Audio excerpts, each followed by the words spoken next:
Good evening, folks. If you're wondering why I'm late, well, I'm going to tell you before we get into our usual disclaimers. So, I'm off for Easter for once in my life, so I wanted to do a holiday meal on my own, I don't have to deal with people. So, I set up the order right as I got off the phone, right before I got into my usual exercises, right? I distinctly said, I want a ham. If you don't have that ham, I want this ham. I want that broccoli and cheese steamer. And green beans and a pie. The only thing they got right was the fucking pie. So I've got rice, cauliflower, and cheese, and a pound of deli meat, and no green beans.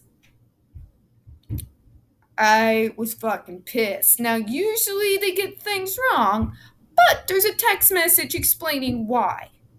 I received no text message. I was not notified in any way that my order had been changed before it reached my door. So I am fucking livid. So now I had to order from a completely different store for somebody to bring me a goddamn ham, or at least tell me it is not available, so at least I can buy a goddamn chicken.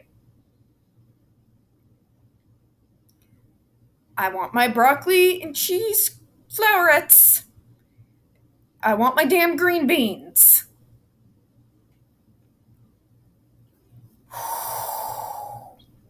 Usually I'm not that much of a bitch, but yeah, this is the third time somebody has fucked up, and yeah. Moving on, Mr. Mittens. He's bapping stuff, folks. He's being a kitty. Meow. Meow. Brahma, what are you doing? Stop bapping stuff. Be good. Alright, so now the usual disclaimers, and I'm check my phone real quick to make sure they didn't fuck up again. Alright, you are going to see the link to the article we've been going over right there in the description box, alongside the other pertinent links to the Stop the Shocks campaign, including Autistic Hoya's massive archive on the subject, plus the templates. Folks, you know the drill. Sign your name, click on your senator, and the ever-present and self-explanatory change.org Shut the Judge Rotenberg Center petition. Now, folks, when we talk about the JRC, you're going to hear vivid descriptions of and catch clips of surveillance footage of people with disabilities being tortured and abused. If you got young children present, please use your headphones. Now, folks, obviously I'm in a bit of a mood and tired. So, folks, if I stumble over my words like right there, I told you it happens when I get angry. My apologies in advance, alright?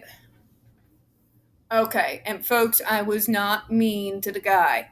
I more ranted or raved around my apartment building, let out the steam, before I got a hold of the Instacart people. I don't want anything to happen to them. Just saying, guys, come on. Start notifying me, okay? Alright, so back to where we left off here. In an article about the JRC, Gonerman 2007 describes this. 10 years, Israel hung up a Mickey Mouse poster in the main hall, and he noticed it made people smile. So he bought every Mickey Mouse poster he could find. What the? Okay, this is child's logic here. This is actually almost a neurodivergent kind of thing here, if you think about it. One person smiles at a Mickey Mouse folder. It would be me, a neurodivergent as a child, who would then proceed to buy all the posters. Not realizing less is more until I got into adulthood, right? And then not understanding why people find it completely creepy to have Mickey Mouse staring at me from all ends of that office. Because that's not fucking creepy at all. He hung them in the corridors and even papered the walls of what became known as the Mickey Mouse conference room. Oh, mother of fucking God. Similar to Disney's goals, the JRC attempted to evoke a sense of happiness and nostalgia in students and visitors using aspects of built environment. You failed. You failed miserably, probably because Matthew Israel himself is a neurodivergent who went fucking insane. Much like the Disney parks, which are organized with a central square leading to a castle, which visitors are drawn towards, passing through the other attractions as they approach it, the JRC is designed with a sequence. Really? Could have fucking fooled my ass. First, visitors are immersed in the theme of Mickey Mouse. They then approach the area of the Yellow Brick Road Reward Street, leading them towards the Emerald City Big Reward Store, the area reward program with a ball pit arcade, merry-go-round, and among other features. It still makes no sense to me. How do we go from Mickey to the Wizard of Oz? I don't understand. From a design aspect.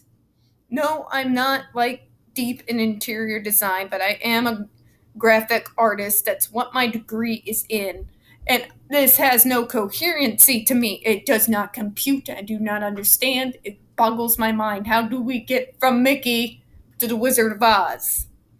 These are two different things. You can't have that many multiple themes and tell me it makes a cohesive whole.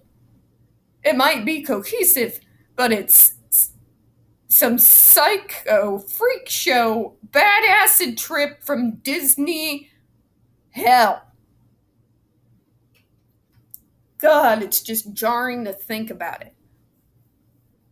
Gardiner 2001 distinguishes between production and consumption in themed environments. He conceptualizes both as social processes. Production is a process of creation, often involving a group of individuals brought together with an organized institutional context, and consumption is the way users use or interpret space and attach meaning to it.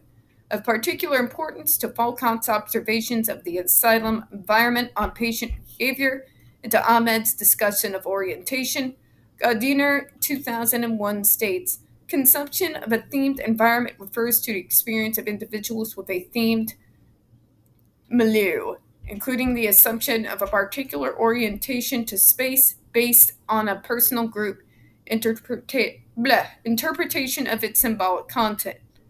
Built forms have the power to alter human behavior through meaning, and this response is also part of what I mean by the process of consumption in space. In what follows, I address the experience of the themed environment on inmate experience and the role of the orientation towards the space of the JRC.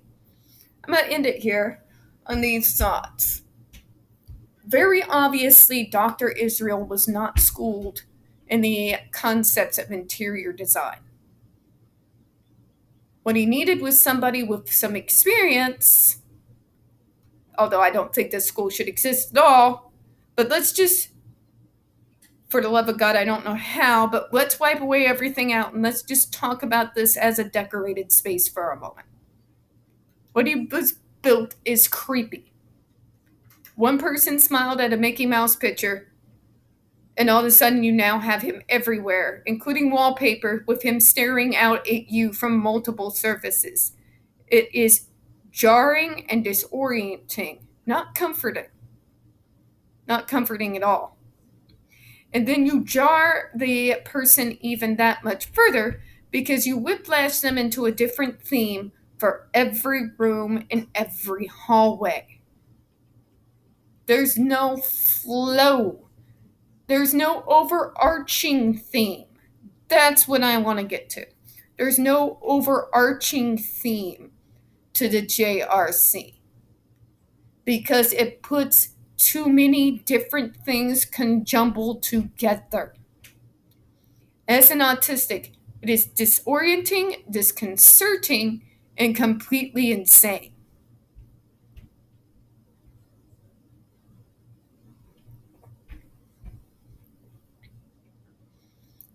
taking a little bit of this and a little bit of that because it made one kid smile before they got indoctrinated into your hell does not mean you plaster the entire walls with it. There is a point in time where there is such a thing as a little too much of a good thing. Things become good in our minds because they become rewards, because they're rare. They're not plastered everywhere. You know what I'm saying?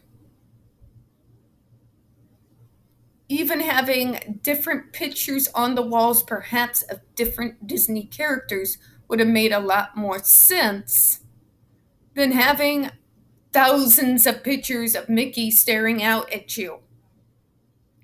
That's just creepy and wrong. It's disorienting, and I almost think that's intentionally so. I do not believe this fucking man when he said he did it to make the kids smile. It's either that or he's neurodivergent too. That's the only thing I can come up with this idea of overdoing something like that. Because it is jarring.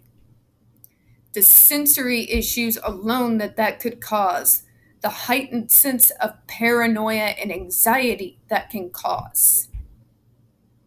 And we've already said that they try to use these in order to incorporate us to be more normal, right? Let me explain something to you, doctor, because I'm surrounded by normal people, so-called, every day.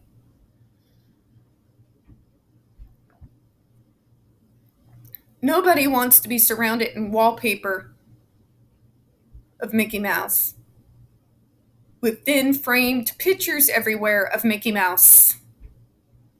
With a Mickey Mouse table, Mickey Mouse seats, it's overkill. It's disorienting. And I can't help but think that he does that intentionally. And in order to, provoke behaviors. Because as a kid, that would have provoked behaviors out of me. I would have acted out of anxiety. I would have screamed and ran out of there like a bat out of hell. And I'm sure I'm not the only autistic that would feel that way. On that note, folks, while I check this here, see if they actually get the order right, I'm going to close out this evening. We don't get very many views on this channel, and particularly on this subject. The few that we do get tend to get removed from time to time. Be right back, folks. 1 second.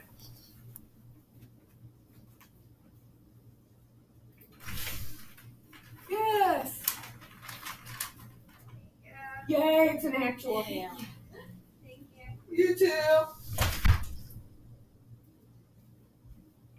And yes, I'm going to show you. I got my ham. All right, folks. So please don't forget to hit that like button, hit subscribe, and don't forget to hit the comments. I do appreciate your time this evening, and as always, we here at Spilling Tea hope you have a good one. Bye-bye.